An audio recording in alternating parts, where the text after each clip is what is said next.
Kaya sa mga nakikipagsabwatan upang kunin ang pondo ng bayan at nakawin ang kinabukasan ng ating mga mamamayan, mahiya naman kayo sa inyong kapwa Pilipino.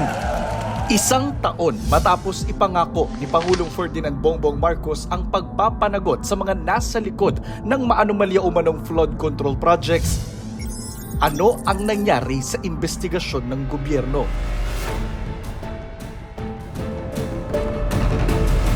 Marami na pong nagbitiw na mga opisyal ng gobyerno, kabilang po yung ilang miyembro ng gabinete dahil sa pagkakasangkot nila sa maanumalya umanong flood control projects. Kabilang po sa mga nag-resign, mismong pinsan ng Pangulo, si dating House Speaker Martin Romualdez. Ang pangako noon ni Marcos, isa sa publiko niya lahat ng flood control projects at mga irregularidad na kanilang madidiskubre. Batay sa presentation ni Pangulong Marcos noong August 11, 2025, may 9,855 flood control projects ang gobyerno mula July 2022 hanggang May 2025 na may kabuang halaga na 545.64 billion pesos. Mahigit 100 billion pesos dyan ang napunta sa 15 top contractors. Sa pagdinig ng Senate Committee on Finance noong September 2, 2025, kinumpirma ni Finance Secretary Ralph Recto na tinatayang 42.3 hanggang 118.5 billion pesos ang economic loss mula 2023 hanggang 2025 dahil sa ghost flood control projects. Katumbas ito ng halagang kailangan para makalikha ng 95,000 hanggang 266,000 na trabaho para sa mga Pilipino. Sa inisyal na 8,000 flood control projects na siniyasat ng DPWH, Department of Economy, Planning and Development, Philippine National Police at Armed Forces of the Philippines, 421 ang napag-alaman na ghost. Batay ito sa impormasyong sinabi ni DPWH Secretary Vince Dizon sa isang press conference noong October 9, 2025. Pero as of January 2026, may 252 pa raw na non-existent projects na nadiskubre ang AFP at PNP.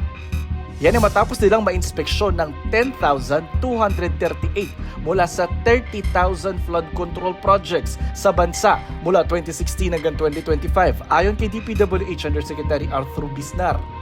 Yun nga lang, mula sa bilang na ito, 14 pa lang ang kumpirmadong ghost projects. Nangangalap pa raw kasi ng ebidensya ang mga otoridad na nag-iimbestiga.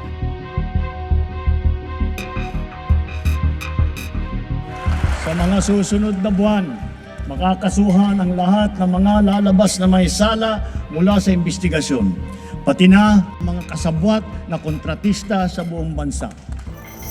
September 2025 nang buuin ni Pangulong Marcos ang Independent Commission for Infrastructure o ICI na naatasang mag-imbestiga sa mga questionable flood control projects. Bago nabuwag ang ICI noong March 31, 2026, nakapag-refer sila ng 9 na kaso sa Office of the Ombudsman at nakapag-endorso ng 66 na individual sa Department of Justice na posibleng maparusahan. Tumulong din ang ICI para ma-freeze ang mahigit 6,000 bank accounts na may lamang tinatayang 24.7 billion pesos. Kabilang sa mga nasampahan na ng kaso sina dating ako Bicol Party List Representative Zaldico, ang mag-asawang contractors na sina Pacifico Curly Discaya II at Cesara Rowena Sara Discaya, dating Senador Ramon Bong Revilla at Senator Jinggoy Estrada. Kapwa-akusado nila ang ilang dati at kasalukuyang mga opisyal at tauhan ng DPWH sa mga kasong paglabag sa Section 3E ng RA 3019 o Anti-Graft and Corrupt Practices Act at malversation of public funds through falsification of public documents.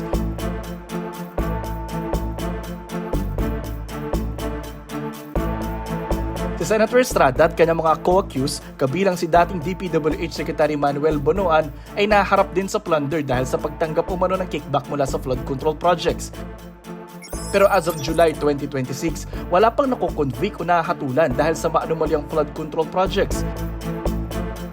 Ayon naman kay Ombudsman Jesus Crispin Remulla, may 209 complaints kaugnay ng flood control projects na isinailalim sa fact-finding investigation sa unang 6 na buwan ng 2026. Mas marami ito sa 124 complaints na inimbestigahan ng Office of the Ombudsman noong 2025. Ang sabi pa po ni Ombudsman Remulla, malapit na nilang makasuhan ng plunder si dating House Speaker Martin Romualdez, pati na po yung hindi bababa sa 5 kongresista na sinasabing contractor din sa mga flood control project. Alam naman daw nilang nauubusan na ng pasensya ang taong bayan sa paghihintay kung kailan ba may mananagot sa anomalyang ito. Pero tinitiyak lang daw ng gobyerno na nasusunod nila ang due process at matibay ang mga maisasampa nilang kaso. Ako po si Jonathan Andal para sa GMA News.